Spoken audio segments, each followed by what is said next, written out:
Hello viewers, एक बार फिर से स्वागत है आप सभी का मेरे यूट्यूब चैनल फॉरेस्ट नॉइजी पे। आज की जो वीडियो होने वाली है, इसमें हम बात करेंगे कैजुरीना एक्विजिटिफोलिया के बारे में, है ना।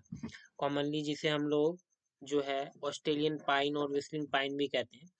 तो चलिए, ये वीडियो जो है आपको हिंदी और इंग्लिश दोनों में देखने को मिल जाएगा। साथ ही साथ मैं बता दूं कि इस चैनल के माध्यम से हम लोग Indian forest services assistant conservator of forest and forest ranger की जो वैकेंसी आ रखी है अभी रिसेंटली जेपीएससी के अंडर, है ना, तो इसकी प्रिपरेशन कर रहे हैं। तो चलिए वीडियो को शुरू करते हैं। देखिए, सबसे पहले जिस ट्री के बारे में हम लोग डिस्कशन करने वाले हैं उसकी मैं पिक लगा दिया हूँ। ये आप देखो, ये जो है ये ट्री है, ठीक है। ये है हमारा कैजुरीना इक्विजिटिफोलिया। इसके लीव जो है काफी नीडल लाइक होते हैं और लॉन्ग होते हैं, है ना। तो ये है, और ये जो है ये बेसिकली आपको उसका फ्रूट देखने को मिलेगा, ठीक है। चलिए अब वीडियो को शुरू करते हैं। तो सबसे पहले देखिए, जब भी आप एग्जाम में अपना मेंस का पेपर दे रहे हो फॉरेस्ट्री ऑप्शनल का, है ना, तो उसमें क्या है कि आपसे किसी पर्टिकुलर ट्री के बारे में पूछ लिया जाता है। तो एक फॉर्मेट के रूप में हम लोग को लिखना है, जो फॉर्मेट होता है ना। तो सबसे पहले क्या करना है, आपको साइंटिफिक नेम लिखना है। जैसे कि अगर आप कहीं अपना इंट्रो दे रहे हो तो सबसे पहले आप अपना नाम से शुरू करते हो, उसी तरह क्या है, हम लोग को सबसे पहले साइंटिफिक नेम लिखना है। तो कैजिरिना इक्विजिटिफोलिया है, ये आपको क्या करना है, लिख देना। नाम जो आप लिखोगे इसमें हम लोगों को एक जो हमारा नोमेनक्लेचर है, इस पे हम लोग को क्या है, थोड़ा ध्यान देना है। अगर हम लोग नाम लिख रहे हैं तो हम लोग क्या करना है, सेपरेट अंडरलाइन कर देना है, ठीक है।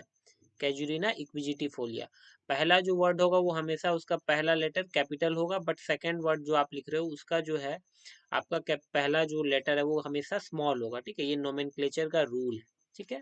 इसके साथ ही साथ हम बात करें कॉमन नेम की, तो इसे हम लोग बीफ वुड, ऑस्ट्रेलियन पाइन और इसे विस्लिंग पाइन, विस्लिंग, है ना, विस्लिंग पाइन भी कहते हैं, ठीक है। तो ये तीन कॉमन नेम हो गए इसकी। फैमिली की बात करें तो ये जो है हमारा कैजुरेनेसी फैमिली से बिलोंग करता है, ठीक है। आप इसको ऐसे याद कर लेना, कैजुरीना इक्विजिटिफोलिया, फैमिली क्या हो जाएगी, कैजुरिनेसी, ठीक है। तो आपको ज्यादा याद करने का दिक्कत होगा नहीं इसमें। डिस्ट्रीब्यूशन की अगर हम बात करें तो जो कैजुरीना इक्विजिटिफोलिया है ना, ये आपको ऑल ओवर इंडिया देखने को मिल जाती है ना। बेसिकली ये अंडमान एंड निकोबार जो आइसलैंड है वहाँ की नेटिव स्पीसीज है, असम की, और कुछ जो मेनलैंड है वहाँ की ये नेटिव स्पीसीज है, ठीक है। अगर हम इसके रेनफॉल डिस्ट्रीब्यूशन की बात करें तो ये हमारी जो है ये 800 मिलीमीटर टू 1500 मिलीमीटर आपको रेनफॉल देखने को मिलेगी। और जो सॉइल है, बेस्ट यहाँ पे वेल ड्रेन्ड और सैंडी सॉइल जो है इसके लिए अच्छा माना गया है ना। इसके साथ ही साथ हम बात करें टेम्परेचर रेंज की, तो ये 18 degree Celsius to 26 degree Celsius के टेम्परेचर रेंज में प्रॉपर इसका आपको ग्रोथ देखने को मिल जाएगा, ठीक है। हिंदी वालों के लिए ये आप इसे कैजुरीना इक्विजिटिफोलिया लिख लोगे, है ना, जो वैज्ञानिक नेम हो गया। सामान्य नेम इसे हम लोग क्या कहते हैं, बीफूड कहते हैं, ऑस्ट्रेलियन पाइन, या फिर आप इसमें ये लिख देना ये विशलिंग पाइन, ठीक है। विशलिंग पाइन के नाम से भी हम लोग जानते हैं ना। परिवार और फैमिली की बात करें तो ये कौन से फैमिली से बिलोंग करता है, कैजुआरानेसी, ठीक है। वितरण देख लीजिए, यहाँ जो है ये सामान्यता जो है आपको क्या है कि पूरे भारत में व्यापक रूप से पाया जाता है, ठीक है। और ये अंडमान और निकोबार द्वीप समूह, असम और मुख्य भूमि के कुछ हिस्सों का मूल निवासी भी है, ठीक है। वर्षा की बात करें तो 800 से 1500 मिलीमीटर। मिट्टी क्या है, तो अच्छी जल निकासी वाली मिट्टी, मैंने बताया था वेल ड्रेन्ड, ठीक है, वेल ड्रेन्ड, ठीक है। इसके साथ साथ रेतीली। और तापमान की हम बात करें तो ये 18 डिग्री सेल्सियस से 26 डिग्री सेल्सियस टेम्परेचर रेंज इसमें आपको देखने को मिलता है। फेनोलॉजी की बात करें तो देखिए, फेनोलॉजी में बेसिकली हम लोग देखते क्या है कि जो हमारा ट्री है, ठीक है, उसमें फ्लावरिंग लगती है, फ्रूटिंग आती है, लीफ फॉल होता है, लीफ रिन्यूअल होता है। तो ये सभी इवेंट के बारे में जब हम लोग डिस्कशन करते हैं उसको हम लोग एक फेनोलॉजी के अंदर देखते हैं, ठीक है। तो सबसे पहले देखिए, जो हमारा कैजुरीना इक्विजिटिफोलिया है ये एक लार्ज एवरग्रीन ट्री है, ठीक है। लार्ज एवरग्रीन दैट मीन्स यहाँ पे क्या, लार्ज दैट मीन्स कि आपको जो साइज देखने को मिलेगा कैजुरीना का, ये टॉल आपको देखने को मिलेगा। और एवरग्रीन दैट मीन्स कि क्या, यहाँ पे जो आपका लीफ फॉल होता है ना, लीफ फॉल तो होगा, बट कभी भी जो है हमारा कंप्लीटली क्या है, कंप्लीटली लीफलेस आपको ये ट्री देखने को नहीं मिलती, ठीक है। फ्लावरिंग पीरियड यहाँ है दो बार इसमें आपको फ्लावरिंग देखने को मिल जाता है एक साल में ना। पहला तो ये देखो फरवरी से अप्रैल में आपको देखने को मिलेगा, और दूसरी टाइम पीरियड है सितंबर से अक्टूबर में, ठीक है। फ्रूटिंग की अगर हम बात करें तो फ्रूटिंग का जो पीरियड है ये जून से दिसंबर में आपको जो है फ्रूट लगते हैं कैजुरिना एक्विजिटिफोलिया में, है ना। हिंदी में देखिए फेनोलॉजी ये क्या है, एक बड़ा सदाबहार वृक्ष है, ठीक है। और फूलना दैट मीन्स आपका फ्लावरिंग, फलना दैट मीन्स फ्रूटिंग, ठीक है। तो एक तो आपको फरवरी से अप्रैल, सितंबर से अक्टूबर और जून से दिसंबर, ठीक है। चलिए आगे हम बात करते हैं सिल्वीकल्चर कैरेक्टर की। सिल्वीकल्चर कैरेक्टर में हम डिस्कस करते हैं कि जो हमारा ट्री है लाइट के प्रति उसका क्या रिएक्शन है ना। विंड के प्रति क्या रिएक्शन है, ड्राउट है, फ्रॉस्ट है, ठीक है। तो ये सभी चीज को हम लोग देखते हैं। तो सबसे पहले देखिए जो हमारी कैजुरिना इक्विजिटिफोलिया एक लाइट डिमांडिंग स्पीसीज है। Light demanding species that means जो हमारी इनिशियल स्टेज होती है ना ग्रोथ की, उस टाइम पीरियड में क्या होता है कि इसे लाइट बहुत ज्यादा नेसेसरी होता है फॉर इट्स ग्रोथ, ठीक है। उसके बाद साथ ही साथ हम बात करें विंड की, तो ये विंड फार्म ट्री है। Wind farm tree that means क्या कि हवा का झोंका वगैरह जो आता है ना, आपको स्ट्रॉन्ग विंड जो चलती है, तो उस केस में क्या है ये अपने आप को बचा के रखता है, उखड़ने से बचता है, ठीक है। ड्राउट की हम बात करें तो ये ड्राउट सेंसिटिव है। ड्राउट सेंसिटिव दैट मीन्स क्या कि अगर थोड़ा सा भी सूखा पड़ता है तो ये पेड़ जो है सूख जाते हैं। फ्रॉस्ट की बात करें तो ये फ्रॉस्ट टेंडर है। फ्रॉस्ट टेंडर दैट मीन्स की क्या, फ्रॉस्ट से भी इसको काफी ज्यादा नुकसान देखने को मिलता है, ठीक है। फ्रॉस्ट की हम बात करें तो फ्रॉस्ट कब अगर होता है, ये बिलो जब फ्रीजिंग पॉइंट आपका एटमोस्फेयर का जो टेम्परेचर होता है बिलो फ्रीजिंग पॉइंट हो जाता है तो फ्रॉस्ट देखने को मिलता है ना। इसके साथ जब आप कॉपिसिंग की बात करें तो ये कॉपिसिंग अच्छा खासा देखने को नहीं मिलता है इसमें। कॉपिसिंग क्या होता है कि जब किसी ट्री को आप क्या करो बेस से कट कर रहे हो, तो यहाँ से जब मल्टीपल शूट्स आ जाते हैं ना, तो इस एबिलिटी को हम लोग क्या कहते हैं, कॉपिसिंग पावर कहते हैं। साथ ही साथ हम बात करें रूट सकर्स की, तो देखिए ये जो है रूट सकर्स प्रोड्यूस नहीं कर पाते हैं, ठीक है। हिंदी वालों के लिए ये वानिकी चरित्र, प्रकाश की मांग करने वाली प्रजाति है ना। हवा में क्या है, तो हवा में स्थिर है। साथ ही साथ सूखे के प्रति संवेदनशील होता है ना। तुषार के प्रति संवेदनशील है, दैट मीन्स जो तुषार, और आप इसे बेटर आप इसे ये लिख लेना पाला, ठीक है। पाला मतलब भी फ्रॉस्ट ही होता है। साथ ही साथ खराब स्टंप से अंकुरन निकलना, ठीक है। यहाँ पे ये लाइन थोड़ा इसमें हम लोग को करेक्शन की जरूरत है। यहाँ पे आप ऐसा लिख सकते हो कि कॉपिसिंग पावर, ठीक है। कॉपिसिंग पावर आप क्या करना कि यहाँ पे ये जो है अच्छा नहीं देता है, ठीक है। तो इसको आपको अपने से लिख लेना है, खराब कॉपिसिंग पावर या खराब स्टंप से स्टंपिंग लिख देना है ना। जड़ नहीं उगता है, यहाँ पे भी आपको करेक्शन करने की जरूरत है। यहाँ पे हम लोग लिखेंगे कि रूट सकर्स, ठीक है। क्या है, रूट सकर्स, ठीक है। रूट सकर्स जो है वो नहीं आपको देखने को मिलता है इसमें। इसके साथ ही साथ अगर हम बात करें रीजनरेशन की, ठीक है, तो दो तरह के रीजनरेशन यहाँ भी आपको देखने को मिल जाएंगे। पहला तो नेचुरल रीजनरेशन और दूसरा आर्टिफिशियल रीजनरेशन।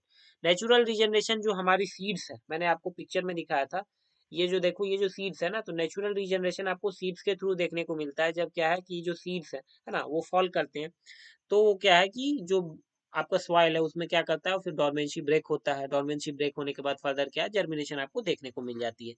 इसके साथ ही साथ आर्टिफिशियल रीजनरेशन में हम लोग क्या करते हैं, हम लोग ट्रांसप्लांटेशन करते हैं। इसमें सबसे पहले हम लोगों को जो मेथड है क्या है, आपको या तो नर्सरी में सबसे पहले हम लोग सीडलिंग्स को रेज करते हैं।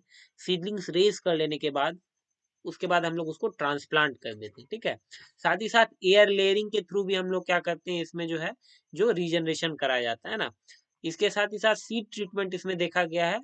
क्योंकि देखिए जो सीड्स है ना, ये सीड जो है इसके ऊपर आपको एक हार्ड जो है लेयर आपको देखने को मिल रहा है ना। तो इसके लिए क्या है, हम लोगों को सीड ट्रीटमेंट करने की जरूरत पड़ती है। सीड ट्रीटमेंट इसलिए करते हैं कि जो आपका सीड्स के ऊपर जो हार्ड लेयर है ना, जो आपका हार्ड लेयर है वो ब्रेक हो जाए, ठीक है। वो उसको ब्रेक करने के लिए हम लोग क्या करते हैं, सीड ट्रीटमेंट करते हैं। तो वाटर सोकिंग पानी में हमको छोड़ देना है, सो दैट कि क्या है, वो जो हमारा लेयर है वो सॉफ्ट हो जाए। स्पेसिंग की बात करें तो यहाँ हम लोग 2 मीटर बाय 2 मीटर स्पेसिंग में हम लोग प्लांटेशन करते हैं, है ना। 2 मीटर बाय 2 मीटर का मतलब क्या होता है, जो पहला 2 और दूसरा 2 यहाँ लिखा है, इसका मतलब होता है प्लांट टू प्लांट डिस्टेंस, ठीक है। Plant to plant distance. और ये पिछला वाला 2 है, इसका मतलब होता है आपका रो टू रो डिस्टेंस, ठीक है। अब देखने को आपको ऐसे भी मिल सकता है कि 7 into 10 मीटर, ठीक है। दैट मीन्स की प्लांट से प्लांट दूरी 7 मीटर होगी और रो टू रो दूरी क्या होगी 10 मीटर होगी। समझ में आ गया? जैसे कि देखो मैं आपको एक बार और अच्छा समझा देता हूँ। ये एक आपके पास फील्ड है, ठीक है, ये आप एक ने प्लांट लगाया, ठीक है, दूसरा प्लांट आपने यहाँ लगाया, तो अब प्लांट से प्लांट की दूरी कितनी दे रखी है 7 मीटर, तो ये जो होगा ये 7 मीटर होगा, ठीक है। अब मान के चलो ये आपने एक लाइन प्लांट लगा दिया यहाँ पे, ठीक है। अब आप क्या कर रहे हो कि दूसरे रो में प्लांट लगा रहे हो, तो दूसरे रो, ये रो से रो की दूरी क्या होगी 10 मीटर होगी, ठीक है। तो आई होप आपको क्लियर हो गया होगा। रोटेशन पीरियड की हम बात करें तो ये 7 से 20 साल आपको कैजुरीना इक्विजिटिफोलिया में देखने को मिलता है। रोटेशन पीरियड दैट मीन्स क्या है कि आप मान के चलो 2024 है, ठीक है, अभी 2024 में आपने क्या करा कि कैजुरीना इक्विजिटिफोलिया का प्लांटेशन करा, ठीक है। अब आप क्या करोगे कि 2024 से 7 साल बाद आपको क्या करना है, हार्वेस्ट करना है, या फिर 20 साल, ठीक है। तो 7 से 20 साल के अंदर आप अपने अकॉर्डिंगली क्या कर सकते हो, उसको हार्वेस्ट कर सकते हो, ठीक है। हिंदी वालों के लिए पुनरुत्पादन या फिर हम लोग पुनर्जनन जो है वो देखेंगे। पहला एनआर, यहाँ पे शॉर्ट फॉर्म आ गया है। यहाँ पे हम लोग जो है नेचुरल रीजनरेशन, जिसको हम लोग कहते हैं प्राकृतिक पुनर्जनन, ठीक है, वो बीज के द्वारा आपको देखने को मिलता है। और कृत्रिम पुनर्जनन, ये प्रत्यारोपण जो है हमारा वो है। वायु परत एयर लेयरिंग को कहते हैं। बीज उपचार जो है सीड ट्रीटमेंट, पानी में भिगो कर रखना होता है, ठीक है। और अंतराल जो आपकी स्पेसिंग है 22 मीटर बाय 2 मीटर सॉरी, और घुमाव अवधि, ठीक है। तो यहाँ पे हम लोग को क्या करना है, आपको इसको एज इट इज मैंने बताया था कि आप इसको जो है रोटेशन पीरियड मेंशन कर सकते हो, ठीक है, ब्रैकेट में करके लिख देना, तो कोई दिक्कत नहीं है। 7 से 20 साल आपको यहाँ देखने को मिल जाएगा। चलिए अब हम बात करते हैं मैनेजमेंट एंड सिल्वीकल्चरल सिस्टम की। ये जो हमारा कैजुरीना इक्विजिटिफोलिया है, इसको हम लोग किस सिल्वीकल्चरल सिस्टम के अंदर मैनेज करते हैं। तो ये जो मैनेजमेंट आपको देखने को मिलेगी, ये शेल्टरवुड सिस्टम और टोंगिया सिस्टम के अंदर मैनेज करते हैं। शेल्टरवुड सिस्टम के लिए इसलिए हम लोग यूज करते हैं क्योंकि ये जो है ना, जो हम लोगों ने आपने पढ़ रखा होगा, या जो है हमारा विंड ब्रेक, ठीक है। विंड ब्रेक क्या होता है, जनरली जो आपके कोस्टल एरियाज हो गए, ठीक है, कोस्टल एरियाज, या फिर जो आपके ड्राई है ना, और आप ये कह सकते हो कि एरिड और सेमी एरिड एरिया जो वहां पे हम लोग क्या करते हैं कि विंड ब्रेक्स बनाते हैं, ठीक है। तो उसके लिए आपको यूज में आता है। साथ ही साथ तोंगिया सिस्टम जो है ना, इन्वॉल्वमेंट ऑफ जो आपके विलेजर्स हैं उसको हम लोग इन्वॉल्व करते हैं, और क्या करते हैं एग्रीकल्चरल लैंड पे भी हम लोग क्या करते हैं ट्री प्लांटेशन करवाते हैं। तो ये तोंगिया सिस्टम में देखने को मिलता है।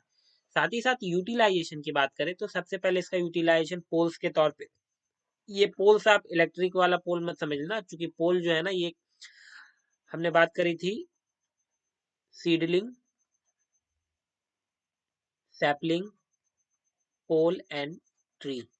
तो ये चारों जो होते हैं ना, ट्री के स्टेजेज होते हैं ना, तो ये वो वाला पोल्स है। साथ ही साथ फ्यूल वुड में आपका इसका यूज देखने को मिलता है, पल्प वुड के पेपर मेकिंग वगैरह के लिए। साथ ही साथ विंड ब्रेक में मैंने आपको बताया, इसलिए शेल्टरवुड सिस्टम में भी इसका यूज देखने को मिलता है। और साथ ही साथ टैनिन वगैरह भी जो है वो इससे निकलता है ना। हिंदी वालों के लिए प्रबंधन और वानिकी प्रणाली, आश्रय वृक्ष प्रणाली, दैट मीन शेल्टरवुड सिस्टम, है ना। ओ सॉरी सॉरी, यहाँ पे ये विंड ब्रेक जो है ना, शेल्टरवुड सिस्टम जो है ये अलग हो गया आपका। मैंने आपको विंड ब्रेक इसमें समझा दिया। शेल्टरवुड सिस्टम क्या होता है, बेसिकली देखो कि शेल्टरवुड सिस्टम में हम लोग क्या करते हैं कि बेसिकली जो हम लोग प्लांटेशन करते हैं, तो उसमें क्या होता है कि जैसे मान के चलो आपने ये प्लांटेशन कर रखी है, ठीक है। अब क्या करोगे कि आप अगला जो प्लांटेशन करोगे तो उसके लिए एक शेल्टर प्रोवाइड करवाते हो आप बेसिकली पहले ट्री से, ठीक है। तो इस सिस्टम को हम लोग शेल्टर वुड सिस्टम बोलते हैं, ठीक है। दैट मीन्स कि आप शेल्टर प्रोवाइड करा रहे हो, ठीक है। तो शेल्टर वुड सिस्टम में भी यूज देखने को मिलता है। इसके साथ ही साथ विंड ब्रेक जो है वो भी इसमें आपको इसका जो है यूटिलाइजेशन विंड ब्रेक में भी आपको उसको देखने को मिल जाता है, ठीक है। उपयोग की बात करें तो डंडे के रूप में, ईंधन लकड़ियां के रूप में, ठीक है, कागज बनाने के लिए, उसके साथ ही साथ हवा के झोंके रोकने वाले पेड़। यहाँ पे जो है ये जो है आपको क्या है विंड ब्रेक के रूप में यूज होता है, ठीक है, विंड ब्रेक के रूप में इसको यूज। और साथ ही साथ जो है टेनिन, ठीक है, तो इससे टेनिन भी हम लोग को क्या है मिलता है। तो इसके लिए हम लोग ये सभी यूटिलाइजेशन करते हैं। इस वीडियो में इतना ही। वीडियो अच्छा लगा हो तो लाइक जरूर कर दें। आप नए हैं इस चैनल पे तो चैनल को सब्सक्राइब करके बेल आइकन प्रेस करना ना भूलें, ताकि मेरी रेगुलर वीडियोस आप तक सबसे पहले पहुंच सके। Thank you and have a nice day.